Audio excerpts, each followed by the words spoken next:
ඉතින් Stranger Things season 5 ප්‍රථම episodes අතර බලනකොට අපිට මතුවෙන විශාල ප්‍රශ්න කීපයක් තියෙනවා. ඒකෙන් ප්‍රධානම ප්‍රශ්නය තමයි වෙක්නාගේ පරමාර්ථය කුමක්ද? ඩොක්ටර් කෙයි කියන මේ තැනැත්තියගේ චේතනාව කුමක්ද? ඊට අමතරව වෙක්නාගේ අනිත් පර්සනැලිටි එක වෙන හෙන්රි ක්‍රීල්යි බය වුණේ මේ කේව් සිස්ටම් එක තුලින් ඇතුළට ඒමට වාගේම අපේ මැක්ස්ගේ ප්‍රධාන ප්ලෑන් එක කුමක්ද ඒ හෙන්රි ක්‍රීල්ගේ මයින්ඩ් එක තුලින් එළියට ඒමට මේ වගේ සුපිරිම ගානේ සබ්ජෙක්ට්ස් කීපයක් මම තෝරාගෙන අවිල්ලා තියෙනවා ඔයාලත් සමග ඩිස්කස් කිරීමට. ඉතින් ඔයාලා Stranger Things ප්‍රථම එපිසෝඩ්ස් අතර බලලා ඔයාලට ප්‍රශ්න මතුවලා තියෙනවා නම් අනිවාර්යයෙන් මේ ප්‍රශ්නෙට පිළිතුරක් ලැබෙයි කියලා මම බලාපොරොත්තු වෙන මේ අවස්ථාවේදී. ඒ වගේම මම මේ අවස්ථාවේදී බලාපොරොත්තු වෙනවා දැන් අපේ ශ්‍රී ලංකාවේ වර්තමානයේ කුණාටු තත්ත්වෙන් අපේ වීවර්ස්ලා බේරිලා යහමින් ඉන්නවායි කියලා. ඒ වගේම මේ වීඩියෝ එක හරිනම් මම දාන්න ප්ලෑන් කරගෙන හිටියේ හරියටම 29 වෙනි දිනයි නොවැම්බර් මාසේ.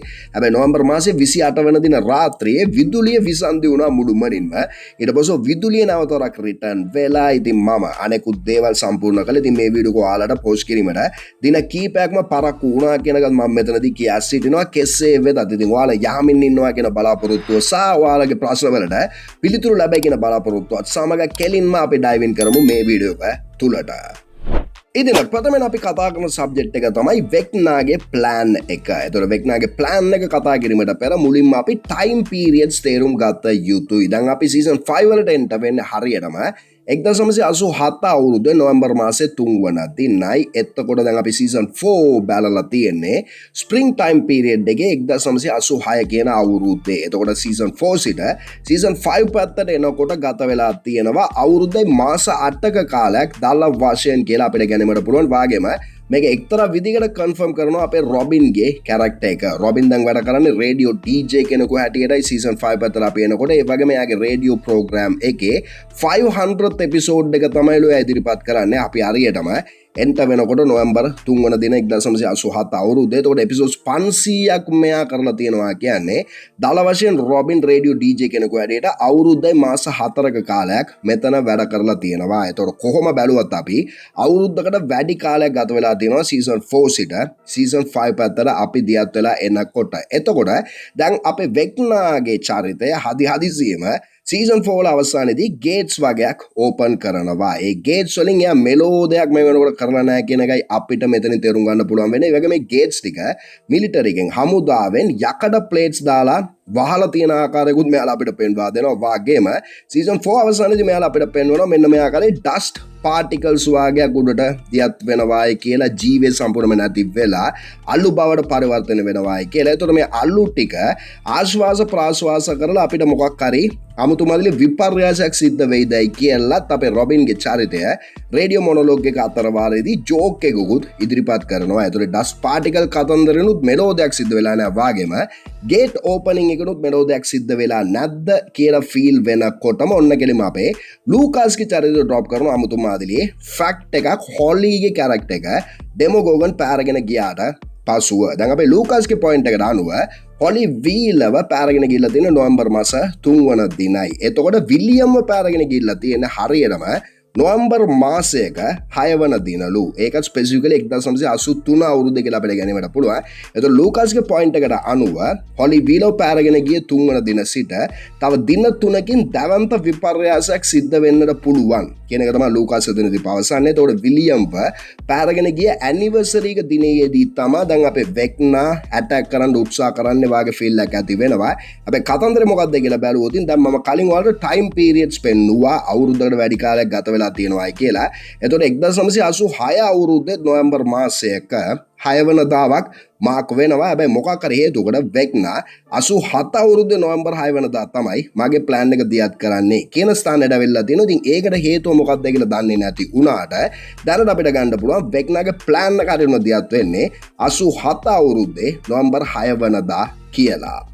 එතකොට වෙක්නාගේ ප්ලෑන් එකේ ප්‍රධානම අංගයක් තමයි හොලි වීල කියන මෙන්න මේ කැරක්ටර් එක. මයිගේ නංගි තමයි හොලි වීල කියලා කියන්නේ. ඒ වගේම හොලි වීලව පාරගෙන යනවා ඩෙමෝගෝගන් කෙනෙකු ස්පෙસિෆික් මොමන්ට් එකකදී. හැබැයි ඩෙමෝගෝගන් පාරගෙන ගියාට අපිට පස්සෝ දැක් ගන්න පුළුවන් වෙනවා හොලි වීලව මේ ආකාරයට හෙන්රි ක්‍රීල් සමග හෙන්රි ක්‍රීල්ගේ නිවසේ ඉන්න ආකාරයට. හෙන්රි ක්‍රීල් මෙයාට ත්‍යාග වගේ දේවල් තෑගි භෝග ලබා දෙනවා සහ සෙල්ලම් ගයක් වගේ සම්පූර්ණම හොලි වීල මෙතන සෙල්ලම් කරමින් එන්ජොයි කරමිනුයි ඉන්නේ. හැබැයි කතන්දරේ මොකක්ද කියලා බැලුවොත් දැන් මෙතන හොලි වීලගේ මයින්ඩ් එකයි තියෙන්නේ. මෙයා වෙලා හෙන්රි ක්‍රීල්ගේ ඉමේජිනරි මනක්කල්පිත ලෝකයේ උනාට හොලි වීලගේ බොඩි එක තියෙන්නේ මෙන්න මේ ස්ථානයේ. අපේ විලියම්ගේ විෂන් එකකින් තමයි අපි දකින්නේ හොලි වීලගේ රියල් බොඩි එක තියෙන ස්ථානය. ඒ වගේම හොලි වීලගේ කටට ප්ලේස් වෙලා තියෙනවා ඒ අප්සයිඩ් ඩවුන් වල තියෙන වැලක් කියන එකත් අපිට පැහැදිලිව පේනවා. වාගේම තමයි තවත් සෙසු කුඩා දරුවන් 3 දෙනෙකුවම ඒ ආකාරයට අපේ විලියම්ගේ විෂන් එකෙන් අපිට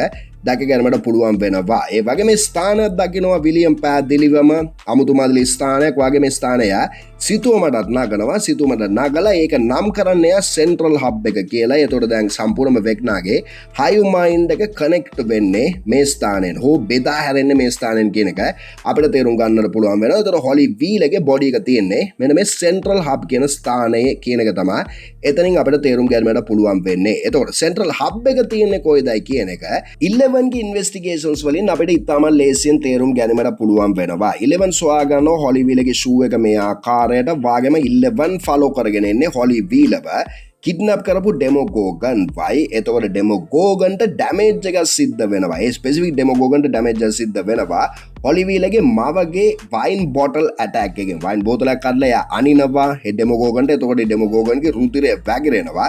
එතකොට බ්ලඩ් ට්‍රේල් එක එන්ඩ් වෙන්නේ හරියටම මේ වෝල් එක ළඟිනුයි. ඒ වගේම ෂූ එක ලැබෙන්නේ මේ වෝල් එක ළඟිනුයි. එතකොට 100%ක්ම හොලි වීලව රැගත් ඩෙමොගෝගන් ඇතුල් වෙලා තියෙනවා මේ වෝල් එක තුලින්. හැබැයි කොහමද අපේ 11 සහ සෙසුනාඩේට කවදාවත් මේ වෝල් එක තුලින් ඇතුල් වෙන්න බැරි ආකාරයක් තමයි දැනට යාලා පෙන්වා දීලා තියෙන්නේ. 11 උත්සාහ කරනවා විවිධාකාර ක්‍රම වලට වෝල් එක ඕපන් කිරීමට.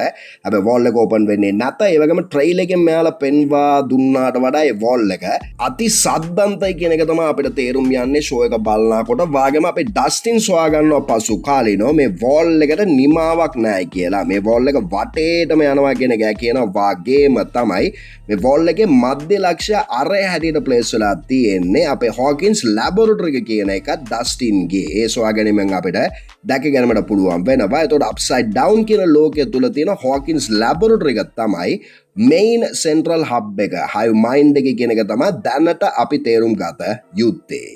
එතකොට වෙක්නා දැනටමත් කුඩා දරුවන් 4 දෙනෙකුව සෙන්ට්‍රල් හබ් එක තුල ප්ලේස් කරලා තියෙන අපේ හොලි වීල ඉන්ක්ලූඩඩ්. එතකොට එපිසෝඩ් 4 අවසානයේදී තවදුරටත් ඇඩිෂනලි කුඩා දරුවන් 8 දෙනෙකු අරගෙන යනවා අප්සයිඩ් ඩවුන් කියන ලෝකයේ තුලට. ඒතර ස්පෙસિෆිකලි ඒ සෙන්ට්‍රල් හබ් එකට ප්ලේස් කිරීමට තව කුඩා දරුවන් 8 දෙනෙකු මෙයාලා අරගෙන යනවා. ඒතකොට මුළු කවුන්ට් එක කුඩා දරුවන්ගේ 12 දෙනෙකු කියලා අපිට ගැනීමට පුළුවන් වෙනවා. එතකොට දැන් මේ ලාස්ට් මොමන්ට් එකේදී අපේ විලියම්ට පවසන ස්පෙસિෆික් වාක්‍යයක් අපේ වෙක්නාගේ චරිතය. මේ වාක්‍ය අපි දල වශයෙන් ගත්තොත් එයා කියන්නේ kids are fragile කියනවා, easily controlled කියනවා.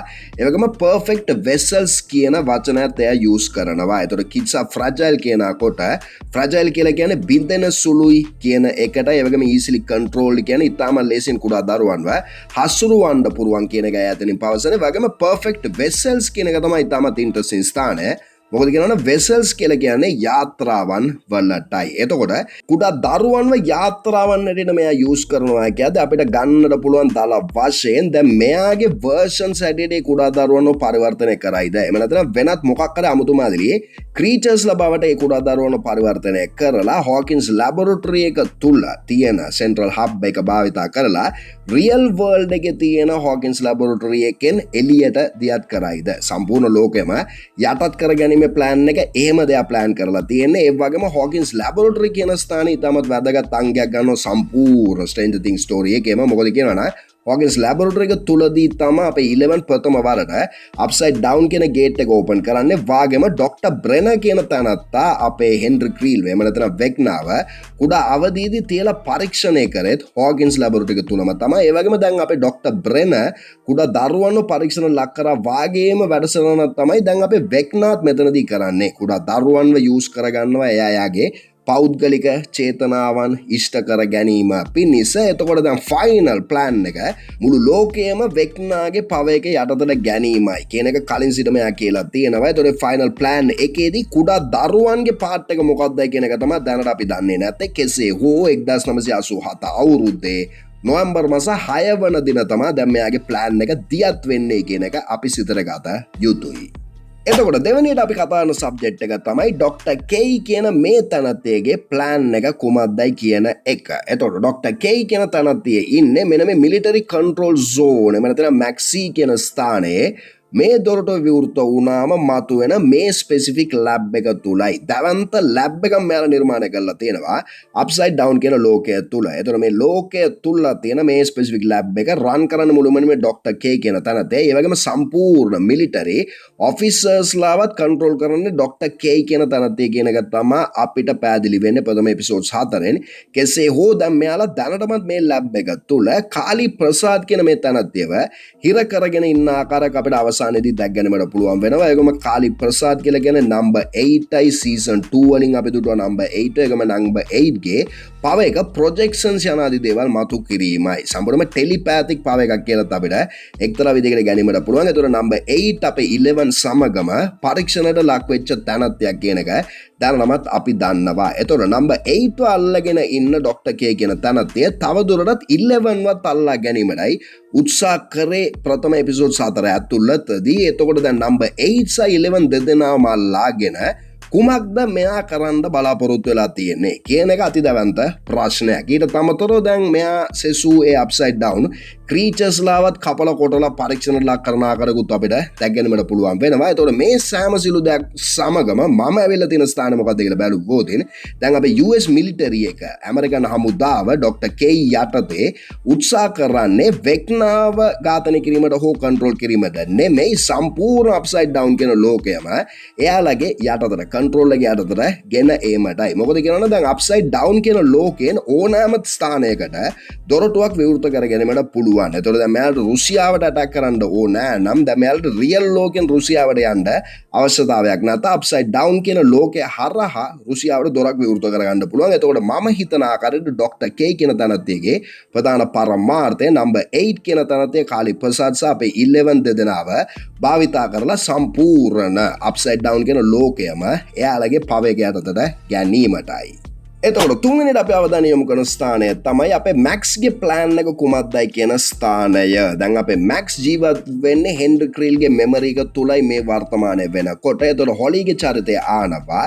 දැන් හොස්පිටල් එකේ කොහොම තත්ත්වේ නම් ඉන්නේ කොහොමද ඔයා ජීවත් වෙන්නේ හෙන්රි ක්‍රීල්ගේ මෙමරි එක තුලයි කියලා මේ අවස්ථාවේදී මැක්ස් අපිව කැඳාගෙන යනවා. එයා ජීවිතක්ෂරපත් වෙච්ච රාත්‍රිය පැත්තට. දැන් මෙයා ජීවිතක්ෂරපත් වෙන සීසන් 4 වල අවසානයේදී ඒ ජීවිතක්ෂරපත් වීමෙන් පසුව මෙයාව එකපාරම වෙලා තියෙනවාලු රේන්බෝ රූම් එක තුල. දැන් මෙතනදී මෙයා ජීවිතක්ෂර පත්වලා කොහොමද එකපාරම අවදි වුණේ කියන එකට මෙයා ගාව පිළිතුරක් නැති වුණාට අපි දන්නවා 11 කරපු යම් කිසි හුටපඩයක් හේතුවෙන් තමයි දැන් මෙයාට නැවතොරක් පණ ඇවිල්ලා තියෙන්නේ කියලා. හැබැයි කොහමද පණ ආවාට මෙයාගේ මෙමරි එක වාර්තා කරලා තියෙන හරියටම රේන්බෝ රූම් එකටයි හොකින්ස් ලැබොරටරි එකේ අපේ 11 සහ හෙන්රි ක්‍රීල් යන ආදී උදවියව ඩොක්ටර් බ්‍රෙනර් පරීක්ෂණයට ලක් කරපු ඒ ස්ථානයට ඇවිල්ලා තියෙනවා. ඒ වගේම හෙන්රි ක්‍රීල්ගේ මෙමරි එකේ හෙන්රි ක්‍රීල් සෑම සියලුම දරුවෙකුම ඝාතනය කරපු රාත්‍රියට තමයි දැන් මෙයා වාර්තා කරලා තියෙන්නේ රේන්බෝ රූම් එකේ. ඊට පස්ව රේන්බෝ රූම් එකේ අයිනකින් මෙයාට එක්සිට් ඩෝ එකක් දැක් ගැනීමට පුළුවන් වෙනවා. මේ එක්සිට් ඩෝ එක විවෘත කරපු සැනින් මෙයා යනවා 1959 කියන අවුරුද්දට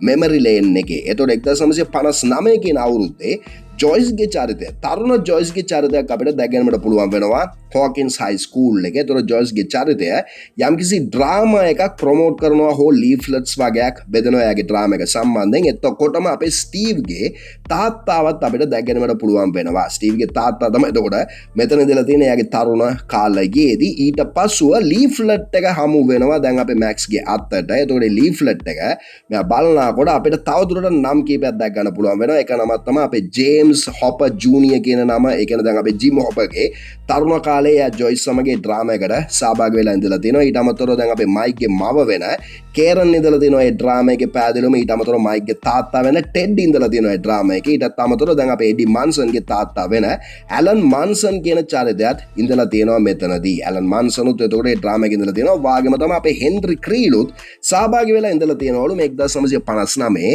ජොයිස්ගේ මේ ස්පෙસિෆික් ඩ්‍රාමා එක තුල. එතකොට මෙතනදී ප්‍රශ්නයක් අපිට මතුවෙනවා. ඒ තමයි දැන් මෙයාලා කලින් පෙන්වලා තියෙන ආකාරයට ඩොක්ටර් බ්‍රෙනර් හෙන්රි ක්‍රීල්ව ඉතාමත් කුඩා අවදියේදී කැන්දාගෙන යනවා ඒ ලැබ් එක තුළට පරීක්ෂණය කිරීම පිණිස. එතකොට ස්පෙසිෆික් ඒජ් එකකට එනකොට හෙන්රි ක්‍රීල්ව ඩොක්ටර් බ්‍රෙනර් රිලීස් කරලා තියෙනවාද හයි ස්කූල් එක පැත්තට ගිහිල්ලා වරෙන් පුතේ කියලා එහෙම කතන්දරකින්ද මේ මෙමරි එක ඇති වෙලා තියෙන්නේ. එමන් නැතිනම් මේක වෙලා ෆෝල්ස් මෙමරි එකක්ද කියන ප්‍රශ්නය අනිවාර්යයෙන්ම අපිට මතු වෙනවා.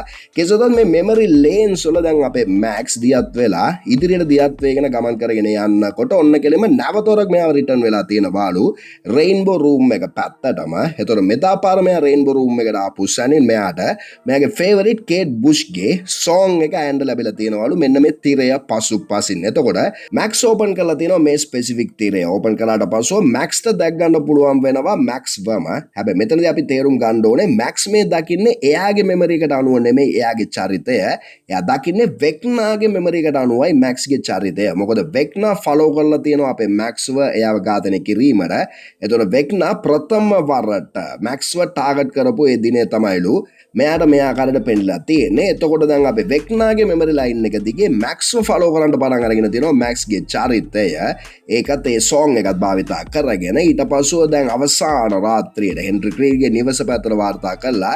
නිවස තුල තියෙන මේ ස්ටෙයාකේස් එකෙන් නැග්ගාට පස්සෙ මෙයාට වෙක්නාගේ පර්ස්පෙක්ටිව් එකෙන් අප්සයිඩ් ඩවුන් කියන ලෝකය දැක් ගැනීමට පුළුවන් වෙලා තියෙනවා. ඊට පස්සෙ මෙයා කරට දොරටුවක් විවෘත වෙලා තියෙනවා ඒ ස්ථානයේදී. ඒ දොරටුව විවෘත වෙලා තියෙන්නේ කේට් බුෂ්ගේ සෝං එකත් සමගයි. එතකොට මේ විවෘත වෙච්ච දොරටුවෙන් පිටත් වීමට පැන යාමට උත්සාහ කරද්දීම කේට් බුෂ්ගේ ට්‍රැක් එක අවසන් වෙලා දොරටුව ක්ලෝස් වෙනවා. ලූකස් නැවතවරක් රිවයින්ඩ් කරලා ප්ලේ කරන ටිකට දොරටුව ක්ලෝස් වෙනවා. පසුපසින් මතුවෙනවා අපේ හෙන්රිගේ කැරක්ටර් එක. මෙයාව දැකලා බියට පත් වෙන අපේ මැක්ස් නැවත වතාවක් හෙන්රිගේ මෙමරිස් තුලින් දුවන්නට පටන් ගන්නවා. දුවන්නකොට මෙයාට හමු වෙලා තියෙන ස්පෙસિෆික් හෙන්රිගේ මෙමරි එකක්.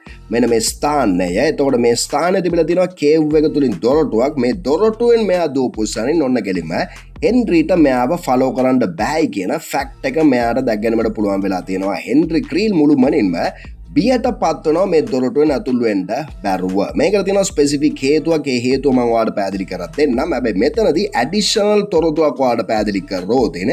දැන් අපේ හෙන්රි ක්‍රීල් එම නැත්නම් වෙක්නා දැනටමත් අපේ මැක්ස්ව ටාගට් කරලා ඝාතනය කරලා ඉවරයි. මැක්ස්ව ටාගට් කරා, මැක්ස්ගේ මයින්ඩ් එක සම්පූර්ණයෙන්ම මැනිපුලේට් කරා, එයාව ඝාතනය කරා සීසන් 4 වල ගේට්ස් ටික ඕපන් කර ගැනීමට. එතකොට දැන් මැක්ස්ගේ චරිතය හෙන්රි ක්‍රීල්ගේ ආරාධනාව මත නෙමෙයි මේ මෙමරි එක තුල ජීවත් වෙන්නේ. දැන් අපේ 11 කරපු යම්කිසි හුටපඩයක් ඉඳලා තමයි මැක්ස් මතුවලා තියෙන එකපාරම හෙන්රි ක්‍රීල්ගේ මෙමරි එක තුල. එතකොට හෙන්රි ක්‍රීල්ට මෙයාව අනිවාර්යයෙන්ම ගැටලුවක් විය යුතුමයි. අපේ මැක්ස්ගේ චරිතය හෙන්රි ක්‍රීල්ගේ මයින්ඩ් එකේ ග්ලිච් එකක් එම නැත්නම් වෛරස් එකක් ඇදෙටයි ජීවත් වෙන්නේ කියන එකත් අපි තේරුම් ගත යුතුයි. කෙසේ වෙතත් අවසානයේදී මැක්ස්ගේ කැරක්ටර් එක පවසනවා හොලි වීලට නැවත වතාවක් හෙන්රි ක්‍රීල්ගේ නිවස පැත්තට යන්නයි කියලා. හොලි වීල මුලින්ම බෑයි කියලා පසුව එයත් එකඟ වෙනවා මැක්ස්ගේ ප්ලෑන් එකට. එතකොට දැන් මම හිතන ආකාරයට මැක්ස් උත්සාහ කරන්නේ දැන් මේ කේව් සිස්ටම් එකට බයයි නම් හෙන්රි කියන චරිතය හෙන්රිව බලෙන්ම මේ කේව් සිස්ටම් එක තුළට කැඳාගෙන ඇවිල්ලා බය කරලා තර්ජනය කරලා ගේට් එකක් විවෘත කර ගැනීමටයි හෝ අපේ හෙන්රි ක්‍රීල්ව වීක් කිරීමටයි කියලා අපිට ගැනීමට පුළුවන්. එතකොට හෙන්රි ක්‍රීල් මේ පැත්තෙන් වීක් වෙනකොට මේන් ස්ටෝරි ලයින් එක පැත්තෙන් වෙක්නාත් වීක් වීමට පුළුවන් බොහෝ දුරට. එතකොට ඉතින් අනිවාර්යයෙන්ම ඉන්ටරෙස්ටිං පාර්ට් එකක් ගනි අපේ මැක්සා හොලි වීලගේ පාර්ට් එකත් ඉදිරි එපිසෝඩ්ස් වලින්. එතකොට ඊළඟ සබ්ජෙක්ට් එකට අපි ගත්තොත් අපි හෙන්රි ක්‍රීල් ඇයි මේ කේව් සිස්ටම් එක ඇතුළට එන්න බය වුණේ කියන සබ්ජෙක්ට් එක මේ සබ්ජෙක්ට් එකේදී අපි ගාවා ගන්නවා ෆස්ට් ෂැඩෝස් කියන ස්ට්‍රේන්ජර් තින්ග්ස් ස්ටේජ් ඩ්‍රාමා එක. මීට කලින් මම මේ ස්ටේජ් ඩ්‍රාමා එක ගැන ඔයාලා සමග කතා කරේ නැහැ. ඒකට ප්‍රධාන හේතුව මම හිතුවේ මෙයාලා ස්ටේජ් ඩ්‍රාමා එකේ ස්ටෝරි එක වෙනම ප්ලේ කරලා මේ පැත්තට එනකොට මේන් ස්ටෝරි එකට එනකොට මෙයාලා කතන්දරයක් වෙනම ගොඩනගයි කියලා. හැබැයි පෙනෙන ආකාරයට මෙයාලා ස්ටේජ් ඩ්‍රාමා එක මුළුමනින්ම ගාවා ගන්න ආකාරයක් තමයි පෙනියන්නේ. ඒක හින්දා ඔයාලා කැමති නම් ඉදිරි දින කිහිප ඇතුළත මම ස්ටේජ් ඩ්‍රාමා එක වෙන්නම බ්‍රේක් ඩවුන් කරලා ඔයාලට වීඩියෝ එකක් ඉදිරිපත් කරන්නම්. හැබැයි දැන්නට ඉතාමත් කෙටියෙන් ඔයාලට පැහැදිලි කරොත් අපේ ඩොක්ටර් බ්‍රෙනර්ගේ චරිතය නෙවාඩා එක්ස්පෙරිමන්ට් කියලා දෙයක් රන් කරන ස්ටේජ් ඩ්‍රාමා එකට අනුව ඒ නෙවාඩා එක්ස්පෙරිමන්ට් එක කරන අවස්ථාවේදී එක්තරා ස්පෙસિෆික් පුද්ගලයෙකු සොරකම් කරනවා යම් කිසි නිශ්චිත ඉක්විප්මන්ට්ස් වගේක්. මේ ඉක්විප්මන්ට්ස් ටික සොරකම් කරලා කේව් සිස්ටම් එකක් තුලයි සංගවා තබන්නේ. එතකොට මේ කේව් සිස්ටම් එක ඒ කේව් සිස්ටම් එක කියලා අපිට ගැනීමට පුළුවන්. එතකොට මේ කේව් සිස්ටම් එක පැත්තට වාර්තා කරන අපේ තරුණ හෙන්රි ක්‍රීල් කෙනෙකු ඇක්සිඩන්ටලි ඇක්ටිවේට් කරනවා ඒ ස්ටෝලන් හොරකම් කරපු ඉක්විප්මන්ට්ස් ටික. මේ ඇක්ටිවේෂන් එකත් සමග අපේ හෙන්රි ක්‍රීල්ව ට්‍රවල් වෙනවා, එහෙම නැත්නම් ටෙලිපෝට් වෙනවා ඩිමෙන්ෂන් X කියලා ස්ථානයකට. මේ ඩිමෙන්ෂන් X කියන ස්ථානය තාමත් මෙයාලා කන්ෆර්ම් කරලා නැහැ. අප්සයිඩ් ඩවුන් වල earlier version එකක්ද එහෙම නැත්නම් අප්සයිඩ් ඩවුන් වලට වඩා වෙනස් version එකක්දයි කියලා. ඒක ගැන තාමත් 100%ක තවුරු කිරීමක් නැති වුණාට මේ ඩිමෙන්ෂන් X කියන ස්ථානය මෙයාට හමු වෙනවා shadowy entity එකක්. shadowy entity එකක් කිව්වම අපිට ගන්න පුළුවන් mind flayer කියලා එක්තරා විදිහකට. කෙසේද මේ shadowy entity එක මෙයාව චේන්ජ් කරනවා මුළුමනින්ම. මෙයාගේ ශරීරයේ තියෙන රුධිරය මුළුමනින්ම චේන්ජ් කරනවා වගේම මෙයාගේ මයින්ඩ් සෙට් එකත් කුරිදු කරනවා කියලායි මෙතනදී මෙයාලා පවසන්නේ ස්ටේජ් ඩ්‍රාමා එකට අනුව. එතකොට පැය 12ක කාලයකට පසුව හෙන්රි ක්‍රීල් වාර්තා කරන රියල් ලෝකේ පැත්තට ඒ වාර්තා කරලා පසුව තමයි දැන් මෙයාට ටෙලිකිනේසිස් ටෙලිපැතික් වගේ පවර්ස් ලැබිලා තියෙන නිසා කුරිරු මයින්ඩ් සෙට් එකකුත් නරක චේතනාවනුත් ඇති වෙලා තියෙන්නේ කියන එකයි මෙයාලා පවසන්නේ. ඒ වගේම දැන් මෙයාට පැය 12 ඇතුළත shadowy entity එක හමු වුණායි කියන මෙමරි එක නැයි කියන එකත් එයාලා පවසනවා. එතකොට දැන් අපි හෙන්රි ක්‍රීල්ගේ ඒ මෙමරි එක චේන්ජ් වෙන්න කලින් හෝ ඒ පැය 12කට පෙර හිටපු හෙන්රි ක්‍රීල්ගේ version එකක් මේ කේව් සිස්ටම් එක තුළ ඉන්නවා වෙන්න පුළුවන් තවමත් ජීවත් වෙලා එයාගේ මෙමරි එකට අනුව. එතකොට මේ හොඳ හෙන්රි ක්‍රීල්ව මෙයාට හමු වෙයි කියන බියටද මෙයා එතනට වාර්තා නොකරන්නේ. එමන් නැතිනම් දැන් මෙයාගේ ඉනසන්ස් එක අහිංසක භාවය නැති වෙච්ච දිනය ඒක තුල තියෙනවාද මෙමරි එකක් හැටියට. එතකොට දැන් ඒකට බයද හෙන්රි ක්‍රීල් මෙතනින් ඇතුළට යන්නේ නැත්තේ කියන ස්ථානවලට තමයි අපිට එීමට පුළුවන් වෙන්නේ ඒ ස්ටේජ් ඩ්‍රාමා එකට අනුව. ඉන් පසු අපි අවසාන වශයෙන් වාර්තා කරනවා විලියම්ගේ සබ්ජෙක්ට් එක පැත්තට. විලියම්ට දැන් හයි මයින්ඩ් එකට ටැප් කරන්න පුළුවන්, කනෙක්ට් වෙන්න පුළුවන්. ඒ කනෙක්ෂන් එකත් සමග වෙක්නා දකින්න දේවල් මෙයාට දැක ගන්න පුළුවන්. වාගේම තමයි ඩෙමෝගෝගන්ස්ලාව ෆිසිකලි මෙයාට කන්ට්‍රෝල් කරන්න පුළුවන් කියන එකත් මෙයාලා පෙන්වා දීලා තියෙනවා. ෆිසිකලි වාගේම මෙන්ටලිත් මෙයා කන්ට්‍රෝල් කරනවා කියන එක මෙයාලා පෙන්වා දීලා තියෙනවා. එතකොට දැන් අපේ විලියම් එයාගේ පවර්ස් ටික යූස් කරනකොට එයාගේ නායනුත් රුධිරය වැగిරෙන්නට පටන් ගන්නවා. සාමාන්‍යයෙන් අපේ නම්බර් 8 කාලි ප්‍රසාද් ඊට අමතරව අපේ 11 සහ වෙක්නා එහෙම නැත්නම් හෙන්රිට ඒ වගේ සිදුවෙනවා අපි දැකලා තියෙනවා. ඒතකොට මේ තේම දැන් සිද්ධ වෙනවා අපේ විලියම්ටත්. ඒතකොට විලියම්ට මුළුමනින් මේ ටෙලිකිනේසිස් ටෙලිපැතික් යනාදී පවර්ස් ටික ලැබිලා තියෙනවා කියන එක තමයි මෙතනින් අපි තේරුම් ගත්ත යුත්තේ. ඒ වගේම දැන් අවසාන හරියේදී වෙක්නා මෙයාට ස්පෙસિෆික් වාක්‍යයක් පවසනවා. ඒ වාක්‍යය තමයි you showed me the way කියන එක. උඹ තමයි මේ ක්‍රමය මට පෙන්වුවේ කියන වාක්‍යය පවසනවා. ඒතකොට දැන් මේ වාක්‍යය පවසන්නේ කුඩා දරුවන් ඉතාමත් ෆ්‍රැජයිල් බින්දෙන සුළු ඉතාම ලේසින් යාලව කන්ට්‍රෝල් කරන්න පුළුවන් කියන වාක්‍ය පවසුවාට පසුවයි. එතකොට විලියම් තමයිලු මෙයාට පෙන්වා දීලා තියෙන්නේ කුඩා දරුවන්ව හසුරුවලා වැඩක් ගන්නට පුළුවන් කියලා. ඒ වගේම සීසන් 5 පටන් ගන්නේ 1983 නොවැම්බර් මාස 12 වන දින මෙන්න මේ සිදුවීමත් සමගයි විලියම් ඉන්නවා අප්සයිඩ් ඩවුන් කියන ලෝකේ. ඊට පස්සෙ ඩෙමෝගෝගන් කෙනෙකු මෙයාව එලවාගෙන ගිහිල්ලා ට්‍රේල් එකේ මේ ෂොට් එක ගාලා ඩ්‍රොප් කරලා තිබුණා. ඩෙමෝගෝගන් එලවාගෙන ගිහිල්ලා එයාව ඇදගෙන යනවා හොකින්ස් ලයිබ්‍රරි එකට. ලයිබ්‍රරි එක තුල ඉන්නවා අපේ වෙක්නා ප්ලේස් කරනවා මෙන්න මේ ආකාරයේ බටයක් මෙයාගේ මුඛයට ප්ලේස් කරලා යම් කිසි දෙයක් පොම්ප කරනවා මෙයාගේ ශරීරය තුලට. එතකොට සීසන් 1 එන්ඩින් එකේදී අපි දුටුවා මෙයා සිංක් එකකට ස්පීඩ් කරනවා එළියට දානවා ඩෙමෝගෝගන් පැටියෙකුව. එතකොට දැන් අපි වෙක්නා පම්ප් කරලා තියෙන ඩෙමෝගෝගන් පැටවුම්වද කියන ෆීල් එකත් අපිට ඇති කරගන්න පුළුවන් වෙනවා. කෙසේ වෙතත් දැන් වෙක්නා මේ පම්පින් ප්‍රොසෙස් එක සිද්ධ වෙනකොට අවුරුදු ගණනාවකට පෙර මෙයාට පවසලා තියෙන ස්පෙસિෆික් වාක්‍යයක්. ඒ වාක්‍යය තමයි we are going to do beautiful things කියන වාක්‍යය. beautiful things අලංකාර දේවල් රසක් මමයි උඹයි කරනවා විලියම් කියන එක. කුඩා විලියම්ට පම්පින් ප්‍රොසෙස් එක සිද්ධ වෙනකොට එයා පවසලා තියෙනවා. හැබැයි කොහමද පම්පින් ප්‍රොසෙස් එක සම්පූර්ණ වීමට පෙර ජොයිස් අපේ ජිම් හොපර් දෙදෙනා විලියම්ව මුතවාගෙන එනවා අප්සයිඩ් ඩවුන් කියන ලෝකයෙන් එළිය. එතකොට දැන් ඒකත් සමග අපි සංසන්දනය කරොත් දැන් මේ වර්තමානයේ කුඩා දරුවන් වෙන හොලි වීලස් අනෙකුත් සෙසුද වේද පම්පින් ප්‍රොසෙස් එක සිද්ධ වෙනවා ඒ සෙන්ට්‍රල් හබ් කියන ස්ථානයේ. කලින් මම ඔයාලට පැහැදිලි කරපු.